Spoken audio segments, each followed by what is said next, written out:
Yo, football heads worldwide, you're back with Digging in the Trenches. I am JPF Scout, and today we're going to talk about the game last weekend versus the Bears. Well, we're going to talk about a lot of things, but we'll start there.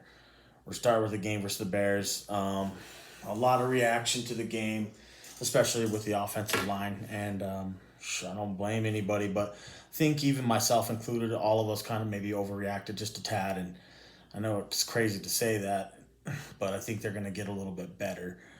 Um, Obviously, they didn't cut. Well, they cut Tyler Mars after that. That'll lead me into the next segment. But before we get into that, the problem really was with Panky on the right side. They tried to play him at tackle, and then they also had a problem with the rookie Robert Jones on the same side, and then obviously with Austin Jackson had his problems, but he had some good reps too. It's not telling a lie saying he didn't have good reps because he did. But the winners from the game obviously was Clayton Fendulum, Christian Wilkins, Griffin, Duke Riley, Jonathan Ledbetter, Trill Williams, Jordan Scarlett, um, Jacoby Brissett didn't play bad either. Nick Needham, Jalen Waddle, Mike Gesicki, Mac Hollins. There was a lot of pluses, but I mean, for it being the first preseason game, I didn't think it was that bad. There was some bad calls here and there, like a really bad play for Kurt Merrick got called, I think, for a hold on a kick return, and then he tried to make up for it on a sideline high point ball, 50-50 ball, and just missed. So stuff like that, I guess you can't really knock him for, but the effort was there. Who cares? It's just the first preseason game. Let's go into the next segment. After that, we had the final cut down, not the final, excuse me, the first cut down day, which would have been Tuesday. It was, so that was yesterday. And they cut what, 5 players. Mars got cut. Mir, the tight end. Jerome Johnson. Askew, I think, was cut as well. And one more guy. Oh, the one player I actually didn't expect to get cut was Jonathan Hubbard got cut. But I think they'll bring him back on a practice squad basis. So let's see about that, maybe. Um, I really wouldn't take too much into the cuts besides maybe they'll bring one of them back, which I would think would be either the rookie, the Johnson on the defensive lineman, or Jonathan Hubbard, the offensive lineman. Um, After that, they actually did make a trade for Greg Little, and it matters very little. No, I'm just kidding. Um, he's only 23 years old. Maybe a change of scenery would be just what the doctor ordered for this guy. He does have all the tools in the tool bag. He's not that bad of a prospect coming out. I got some eyes on him, but it wasn't like in depth. But he's got great feet, decent strength. Yeah, he's kind of weak. He only had 15 bench press reps of 225, so hopefully he got stronger along the way. But his major issue is actually hand placement and where to place his hands when he's trying to block someone. And he's kind of a little bit of a guy who will reach a little bit, but he's a natural knee bender, not a waist bender. So you don't want him bending over because he's not going to get good leverage. But when he does block somebody and gets everything right and his technique's good, and his hands are good, and they're moving with his feet, it looks real pretty. So he could pan out, and I'll be honest with you, just think about it like this. They gave up a 7th-round pick for him. It's just a gamble. I mean, if it pans out, great. Hey, what's awesome. We rejuvenated your career. And if not, guess what? We lost very little, 7th-round pick. We can't get that running back next year. I seen someone tweet that on Twitter. I thought it was funny. After that, there was some potential waiver wire claims that could have been made. I think they might have been done like today though, if it was going to happen. But there's a couple guys out there that was I would be interested in, and one of them would be Rodney Smith, a former Minnesota Gophers running back.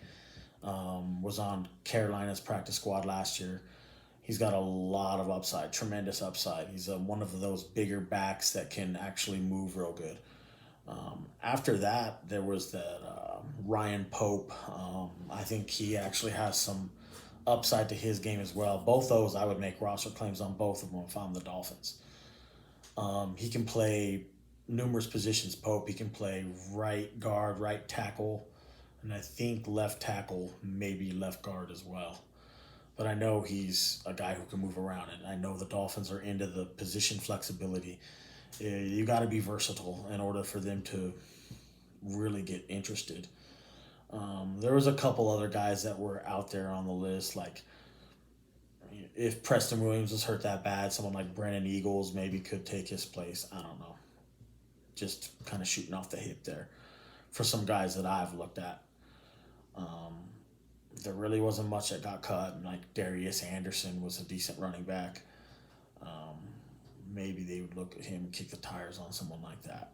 There's going to be more cuts. Oh, there you go. There's a former Dolphin, Kenny Webster, was cut by the 49ers. And like we need another cornerback, right?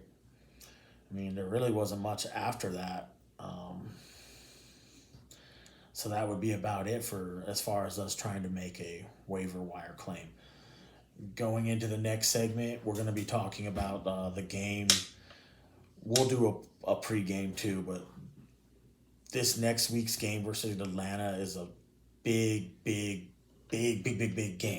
I can't get over the facts enough of how big the game is. For all the people who are trying to make the roster, who are right now sitting at like third string, fourth string, this is your chance to impress the coaching staff and make the roster. Kirk Merritt, Jordan Scarlett, Neto. The list is going to go on and on and on. There's a heated battle right now at the cornerback slot position between Justin Coleman and Nick Needham, but there's so much depth. They got corner after corner. Not only they got Coleman, Nick Needham, Trill Williams, Crayvon LeBlanc, Javaris Davis is coming on a little bit in camp. I mean, we got a lot of cornerbacks right now. In fact, it's overloaded with corners. If they were to make a move and trade one of them for a center, I'd be pretty excited about that. I was thinking this morning too, no smart team's going to come off their tackles. No team's coming off their tackles. I don't mean, unless it's a really good trade, you know what I mean? Like something that'll blow their socks off. Other than that, it's not going to happen, man. So we might as well just think we're going to roll with what we got, or we're going to go to the waiver wires when it's a really good prospect they can't pass up that they like, that they want. For this video, that'll about do it. Other than that, I want to say congratulations to Jesse Davis and his whole family. They had their first baby today or yesterday, and it's a good time for Jesse in his life and his family. They are excited with joy, I'm sure, and it's going to be a great season for you, Jesse. We need your leadership right now on the team, and I expect you to have that captain patch, and I think you'll do well. You're the best lineman we got right now. Other than that, you guys, don't forget to like and subscribe. As always, I thank you guys for digging in the trenches, and we will get back with another one here. Probably we'll do a little pregame. If I can find some all-22 or something like that, because I'm kind of jonesing to look at some film, we'll jump off a film session. Other than that, I'll have an announcement to make maybe on the next video about the future of the channel and JPF Scout and digging in the trenches. And once again, deuces. Thanks, guys.